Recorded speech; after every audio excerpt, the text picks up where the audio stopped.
Y durante 3 años estuvo Jesús con sus discípulos. Y el Espíritu de Dios estaba con ellos.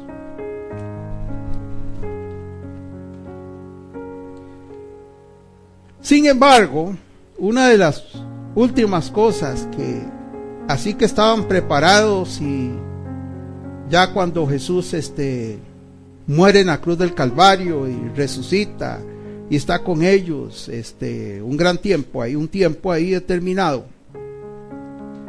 Luego, cuando asciende a los cielos, antes de todo eso y todo ese asunto, hay una palabra que él dice: no os dejaré huérfanos, os enviaré un consolador. Y yo en la clase pasada les hablaba a ustedes la continuación del libro de Lucas, que continúa con el libro de Hechos. De hecho, Lucas es el mismo autor del libro de los Hechos, que el libro de los Hechos es más el libro de los Hechos del Espíritu Santo que los Hechos de los Apóstoles. Entonces, una de las cosas que me llama la atención es que tenemos que retomar ese concepto, y es importantísimo. Y les dice, como un mandamiento, les dice: quedaos, estar quietos, hasta que venga sobre nosotros el Espíritu Santo. Y es que nosotros no podemos movernos sin el Espíritu Santo. Moisés le dijo: si tú no vas conmigo, yo no doy un paso. ¿Se acuerdan ustedes de ese pasaje? Y hay montones de pasajes. Podemos determinar que sin el poder del Espíritu Santo y la participación del Espíritu Santo en nosotros no debemos hacer nada. Estése quieto mejor, porque lo único que hace usted son jalarse tortas. Si no es a través del Espíritu Santo, no hay nada efectivo. Hay varios aspectos por los cuales uno no debe hacer nada. Primero que todo, que el ego reclama gloria en todo lo que hace.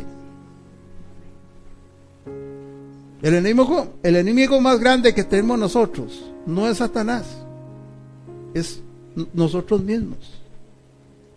Por eso la palabra dice: maldito el hombre que confía en el hombre.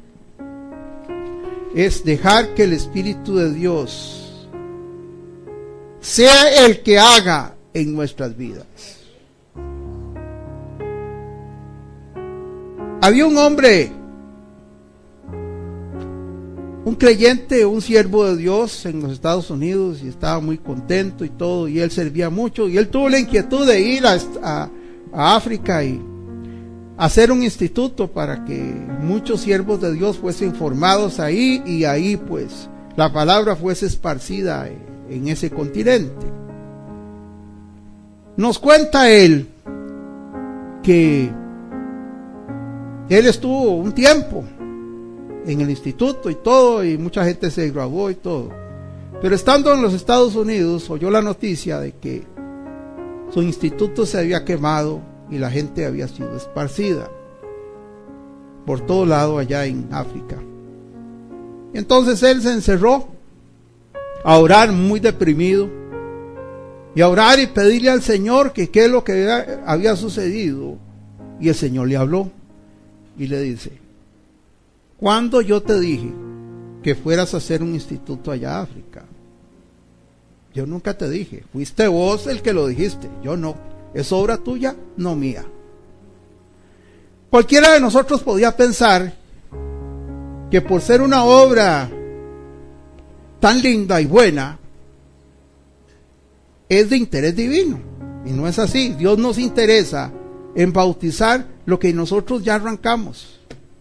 Dios no pone agua bendita así sobre todo lo que usted hace, después de que usted lo hace, sin consultarle a Él. Y ese es el pago que tenemos a veces, las derrotas, los grandes fracasos de los siervos de Dios, porque lo único que se piensa es en hacer las cosas sin consultar a Dios. Entonces, una de las cosas que está patente en todo el libro de los Hechos de los Apóstoles, que son los hechos del Espíritu Santo, de Dios es que empieza con el Espíritu Santo y continúa con el Espíritu Santo, y el Espíritu Santo es una persona que participa total y absolutamente en todas las cosas que la iglesia primitiva realizaba.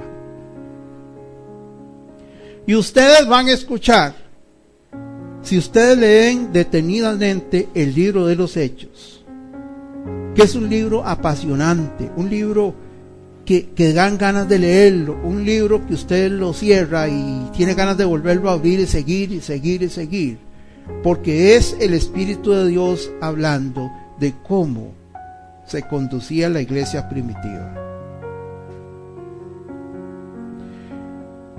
No había mucho estudio, ni mucho intelecto, ni mucha gente estudiada, ni mucha gente salía del instituto, pero escuchaban la voz de Dios y hablaban la voz de Dios.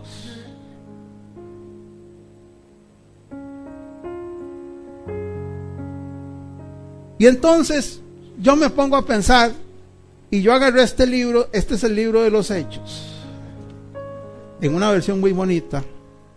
Yo la agarré y lo leí todo. Y ustedes escucharán algo muy corriente, como que los apóstoles se reunían y decían, había una controversia, por ejemplo, un ejemplo nada más. Unos pensaban que qué habíamos de comer, si los sacrificados de los ídolos había que ser desechado, había que hacer esto, había que hacer el otro. Estamos hablando en un contexto donde habían muchos dioses paganos. Acuérdense que estaba el Imperio Romano, y el Imperio Romano aglutinaba a mucha gente, y mucha gente tenía dioses ajenos y dioses diferentes. Entonces mucha gente dedicaba comidas a sus dioses y otros. Entonces, ¿qué hacemos con las comidas? ¿De qué nos abstenemos? ¿Qué comemos? Por otro lado, el judaísmo tenía sus leyes sanitarias y decía, el chancho no se come, esto y el otro, hay que lavarse las manos hasta el codo, esto, aquí, allá. Entonces se reúnen y hay una palabra que dice, os pareció al Espíritu Santo y a nosotros no imponernos otra carga que tal cosa, que nada más os abstengáis de lo sacrificado a los ídolos, de lo ahogado y de otra cosa más, no me acuerdo. Pero hubo una reunión de los apóstoles y el Espíritu de Dios habló y les dijo esto es lo que, y entonces era la tónica. Ustedes ven la tónica en todo. No, que de un momento a otro vemos nosotros que los apóstoles, que llegan a los apóstoles y envían una queja grande y le dicen que ya los apóstoles están metidos en ayuno y en oración y no tienen tiempo para repartir la alimentación en las mesas.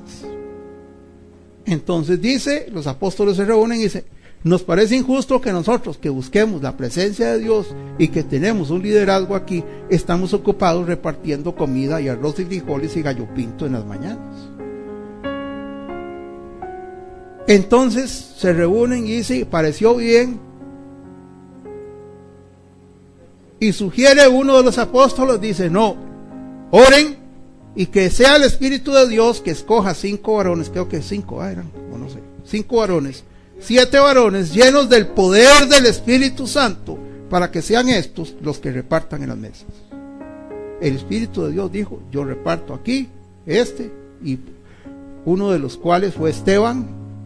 Ahí empezó ese diácono su ministerio, que solo una predicación tuvo, ¿verdad? Ustedes conocen la predicación de Esteban, una predicación amplia donde resume toda la historia del pueblo judío.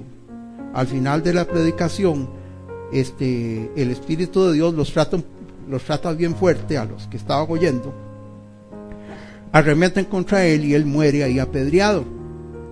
Pero esas son parte de los fragmentos que nosotros podemos ver de que es el Espíritu Santo el que participaba, el que decidía y el que estaba presente en todo momento y en toda reunión en la iglesia primitiva. Hoy día y en las iglesias modernas de hoy es al ausente. Se reúnen los hombres, deciden las cosas, planean las cosas y después corren a que sea Dios el que bendiga lo que ellos decidieron. Pero Dios no tuvo participación alguna. Entonces, si hay fracasos, ¿de quién son los fracasos? Del hombre. Porque es más fácil una labor intelectual que una entrega total para que sea el Espíritu de Dios que inunde nuestras vidas. Es más fácil sentarse 2, 3 horas y leer un comentario bíblico que estar varias horas delante de Dios y esperar que Él nos dé directamente el mensaje. Es más fácil. Porque cuando Dios da el mensaje, a veces nos da a nosotros por la cabeza. Os predicamos a nosotros mismos. Y a veces cuesta. A veces usted tiene que lidiar con el mensaje, porque el mensaje también le da a usted una pura torre, como dicen, ¿verdad? Y entonces vemos aquí el Espíritu de Dios. Vemos cómo vino el Espíritu de Dios. Estaban de repente reunidos, unánimes, en un aposento alto, 120 personas. Un aposento sencillo. Los que han estado ahí, mi mamá que ha estado ahí sabe. Dice que todos fueron llenos del Espíritu Santo y se posaron sobre ellos como lenguas repartidas como de fuego, asentándose sobre sus cabezas. Yo no me imagino cómo fue esto, pero debió ser maravilloso. Yo me imagino que el Espíritu de Dios todavía hace lo mismo hoy. Estas personas que vieron eso posiblemente tenían una vista espiritual, otros no la vieron. Pero lo cierto es que convenció de pecado a los que estaban presentes, porque muchos de los cuales estaban presentes en ese lugar escuchaban hablar en el idioma de ellos, que no era nativo del lugar ni era nativo de los que lo hablaban. Hombres sin letra, hombres pescadores, hombres ignorantes, hablando idiomas que no sabían. Y hablaban y daban mensajes que Dios daba a través de ellos en lenguas diferentes. Y entonces, cuando yo analizo esto, no hay otra manera de pensar de que sin el Espíritu Santo nosotros no podemos hacer nada. Aquí en el capítulo 3 nos dice la palabra que fue traído un hombre cojo a la puerta de la hermosa. Y Pedro dice, fijando los ojos, míranos. Entonces él estuvo atento. Y Pedro le dijo, no tengo ni oro ni plata, pero lo que tengo te doy. En el nombre de Jesucristo de Nazaret, levántate y anda. En la época moderna de hoy, posiblemente, en lugar de tener poder, vamos a tener dinero. Y entonces nada más le damos una ofrenda y ya el hombre sale con una silla de ruedas nueva. El pobre cojo. Pero no hay poder. Ahí no había poder, pero el Espíritu de Dios sí tenía poder ahí. Y la gente era sanada. Y si nosotros analizamos la iglesia primitiva, la iglesia se desempeña en el centro del mundo antiguo, porque el mundo antiguo, el Imperio Romano, era el centro del mundo, era el país de todo el mundo. Y ahí se desarrollaba, sin tener medios, sin tener medios modernos, sin tener la tecnología que nosotros tenemos hoy en día, sin tener Twitter, ni Instagram, ni Facebook, ni nada de eso. Ellos lograron trastornar el mundo antiguo. Lo trastornaron a pesar de que muchos de ellos iban muriendo, muchos de ellos iban siendo ejecutados por el mismo imperio, hasta que llegó el momento en que se dieron cuenta de que entre más morían, más nacían, y las iglesias iban todavía engrandeciéndose cada día más, hasta que ya definitivamente Dijeron, con esta gente no podemos, vamos a legalizar el cristianismo. Y ustedes saben la historia que se da sobre la legalización del cristianismo. Lo cierto es que el poder del Espíritu Santo hasta esa época había dominado y señoreado sobre la iglesia primitiva todo el tiempo. Ya después se dan otras cosas y todo, pero podemos hablar de muchas cosas. Podemos hablar de lo que el Espíritu de Dios hizo en cada cosa, en cada viaje, en cada cárcel, cuando Él abría las cárceles, cuando los querían matar, cómo el Espíritu de Dios los encegaba y ellos salían y se escapaban y no se daban cuenta. Pero en todas estas cosas el Espíritu de Dios estaba presente y estaba haciendo su obra redentora, su obra de salvación sobre cada persona que se acercaba a la iglesia. Y dice que Dios añadía cada día añadía las personas que eran salvas. Y hay historias bonitas y todo fascinantes. Por ejemplo, cuando ellos iban a la oración y había una mujer que era divina y hacía esto y hacía lo otro, y decía cada día, dice que ella iba adelante, decía, estos son siervos del Dios Altísimo, y yo no sé qué, y ya disgustando a los apóstoles. Esto por muchos días, dice, y ya ellos sabían que tenía un espíritu de adivinación, entonces estaban molestos por eso. No porque dijera eso, porque realmente no mentía, pero tenía un espíritu de adivinación. Entonces ya los apóstoles se enfrentan al asunto, reprenden, y la mujer se le va al demonio de adivinación. Entonces los dueños que vivían usufructuando la vida de esta mujer y viviendo de la adivinación de esta mujer se enojan y agarran a los apóstoles y los meten a la cárcel. ¿Se acuerdan ustedes de eso? Pero usted dice, bueno, pero estuvieron en la cárcel, qué barbaridad. Pero en esto somos más que vencedores. Vemos nosotros que después, en la noche, estando ellos alabando y glorificando a Dios, hay un terremoto grandísimo, se caen las puertas de la cárcel, todos quedan sueltos y ya el carcelero se iba a matar. Y entonces salta unos apóstoles y dice, no te hagas daño, aquí estamos. Entonces ese hombre, corriendo, se mete hasta dentro de las celdas y se hinca, y ahí recibe al Señor Jesús, y con él toda su familia, todo su hogar, ¿verdad? Después se convierte en una mujer que vendía púrpura y vendía telas. Y entonces nosotros vemos cómo el poder del Espíritu Santo va arrimando cada día a la iglesia a los que deben ser salvos. Y Dios no tiene ningún problema, hermano. Si tiene que meterte a la cárcel a vos para que se convierta en una familia, te mete a la cárcel, aunque después te saque. A Pablo lo tuvo preso como 2 años, y cada vez que salía Pablo a defenderse predicaba. Y en una ocasión el rey Agripa le dice, por poco me conviertes de ser cristiano. ¿Qué quiero decirles con todo esto, hermanos? Que sin el poder del Espíritu Santo nuestras vidas son secas, no tienen fruto, no tienen nada.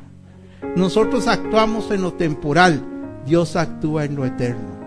Nosotros lo que hacemos no dura nada, se deshace, se derriba, es hojarasca, heno. Eso es lo que nosotros edificamos, pero Él es piedra viva, la piedra que desecharon los edificadores, que ha venido a ser cabeza del ángulo. Ese es Jesucristo. El Espíritu Santo es Dios, y sin Dios nosotros no hacemos nada. Se le llama la tercera persona de la Trinidad porque hay 3. Se dice Padre, Hijo y Espíritu Santo. Pero no es que sea menos uno que otro. Porque el Espíritu de Dios es Dios mismo actuando. También ustedes podrán oír en el Antiguo Testamento, dice, y el Espíritu de Jehová habló. ¿Quién es? Es Jehová hablando a través del Espíritu Santo. Todas las obras que Cristo hizo aquí en la tierra, ¿quién fue el que las hizo? El Espíritu de Dios. ¿Quién levantó de los Cristos, de los muertos a Jesús? El Espíritu de Cristo. ¿Quién es el Espíritu de Cristo? El Espíritu Santo. El Espíritu Santo es Dios. Está en todo lugar.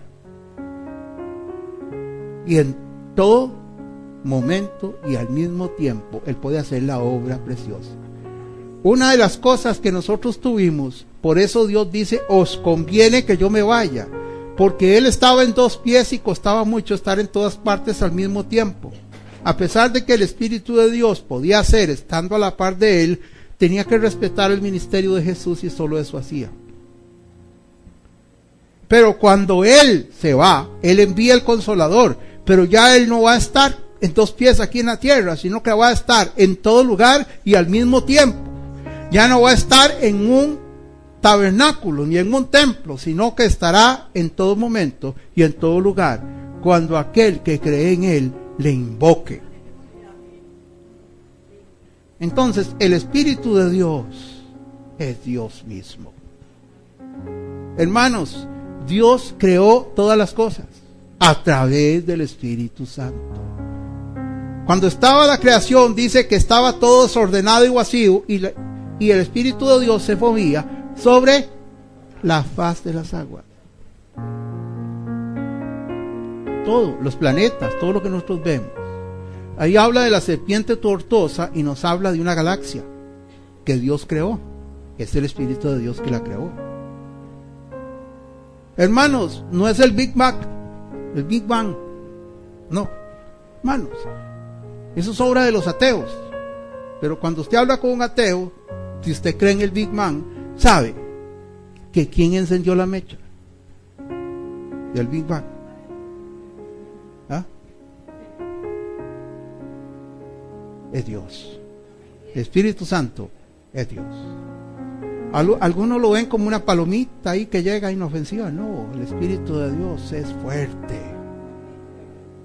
El pueblo de Dios dice: Moisés, vaya usted, porque nosotros tenemos miedos, ese montón de rayos y todo, nada menos que vamos a quedar petrificados cada uno de nosotros ahí. La obra del Espíritu Santo es en todo lado. Y la obra de juicio también se da a través del poder del Espíritu Santo. Las obras grandes las hace el poder de Dios con su orden. Entonces vamos a estar orando y vamos a estar recibiendo, vamos a estar alabando a Dios y vamos a estar siguiendo la administración del poder del Espíritu Santo en nuestras vidas. Hay dos cosas: el poder, el Espíritu de Dios, los apóstoles lo recibieron cuando estaban con Jesús. Pero el Espíritu de Dios vino a estar con ellos, pero no vino a estar en ellos. ¿Ya? El Espíritu Santo en el Antiguo Testamento estaba con y venía sobre los profetas. Hablaban y se retiraban. Por eso ustedes ven los profetas hoy están muy matones y le cortan la cabeza a 400 profetas de Baal y al otro día andan huyendo de una mujer. ¿Se acuerdan de ese profeta? Ajá. ¿Por qué? Porque eran hombres. No tenían el poder de Dios dentro todo el tiempo. Y ya por allá, ¿cómo se llama el profeta me olvida? Elías. Se tira por allá debajo de un enebro y dice: quítame la vida. Y ya el hombre, lleno de emociones y lleno de todo, se le olvidó el poder de Dios. No se le olvidó, es que se había retirado. Amén. Y estamos hablando del hombre más espiritual de esa época. No había otro como él. Dice que anduvo con Dios y se lo llevó. Igual que no, otro, que Dios se lo llevó. No vieron muerte. ¿Por qué? Porque eran hombres sencillos. Ellos se disponían en el momento que Dios estaba con ellos, pero después se retiraban. Y a veces nosotros andamos parecido a ellos, teniendo el poder del Espíritu Santo en nosotros todo el tiempo. Ustedes no tienen que retirarse. Cuando el Espíritu de Dios allá Cuando muere Jesús en la cruz del Calvario, en el templo de Dios se rasga el velo. Y ese velo quedó rasgado hasta la fecha. Ya usted no necesita ningún sacrificio para poder pasar el velo y estar en la presencia de Dios. No tiene por qué salir tampoco de ahí. Usted puede estar ahí eternamente, en su presencia. Amén. Y el Espíritu Santo también va a actuar en nosotros cuando somos llenos del poder del Espíritu Santo. Dice la palabra: no os embriaguéis con vino, antes bien sed llenos del poder del Espíritu Santo. En esa época a veces la gente celebraba la Santa Cena y entonces bebían más de la cuenta. Y entonces el vino tomaba control de las personas y de las emociones y todo, y tal vez no era muy agradable el asunto. Por eso Dios nos habla, dice: no se embriague con vino, ¿sí? Embriáguese con el poder del Espíritu Santo. ¿Qué quiere decir esto? Que es el Espíritu de Dios que toma control de toda la persona en ese momento, de sus emociones, de sus razonamientos, de su voluntad, y es dueña de nuestra vida. Eso significa ser lleno del poder del Espíritu Santo. Esa es la llenura del poder del Espíritu Santo, definida así, muy rápida y muy concisa, ¿verdad? Que Él domine nuestras vidas. Vamos a levantarnos y vamos a orar. Que sí soy. Jesucristo, bienvenido a este lugar, Padre. Gracias, Jesús. Gracias, Señor, por tu presencia, Gracias Señor. por tu presencia. Reverente tuya, Espíritu No hay Santo. nadie más necesitado Aquí que estamos nosotros delante mismos. de tu presencia, Primero amado límpianos Dios. de todo pecado. Oh, bendito Dios. Te entregamos nuestra Venimos, vida. Señor, delante Nos de ti, rendimos Señor, ante ti, rindiéndonos, Señor, para que hagas lo que reconociendo, tengas que hacer en Señor, nosotros. la necesidad tuya, Señor, del poder y el fuego de tu Santo Espíritu. La llenura del poder de tu Santo Espíritu descienda ahora sobre nuestras vidas, Señor. Sí, Señor. Oh, amado Dios, en el nombre de Jesús, sobre todo nombre, en el nombre de Jesús, Señor. Ven a este lugar, Señor. Ven, Espíritu Santo, y llénanos, Señor. Necesitamos, tenemos sed y hambre de ti, Señor, en este momento. Estamos delante de ti, Señor. Chiribiquendo, robosoro, boquinde, besheya. El fuego del Dios Altísimo, el fuego del Dios Altísimo, descendiendo en este lugar. En el nombre de Jesús, Padre amado. En el nombre que es sobre todo nombre. Llévate, Señor, todo lo que ha estado obstaculizando para poder tener este fluir del Espíritu, Señor. En el nombre de Jesús, en el nombre de Jesús. Ira bacara basaya aquí así torobosoy. Lleno, lleno, lleno, Señor. Lléname, Señor. Asciende, Señor. En el nombre de Jesús, la gloria de tu Santo Espíritu, tomando a tu pueblo, Señor, en este momento, Señor. En este momento, llenando con el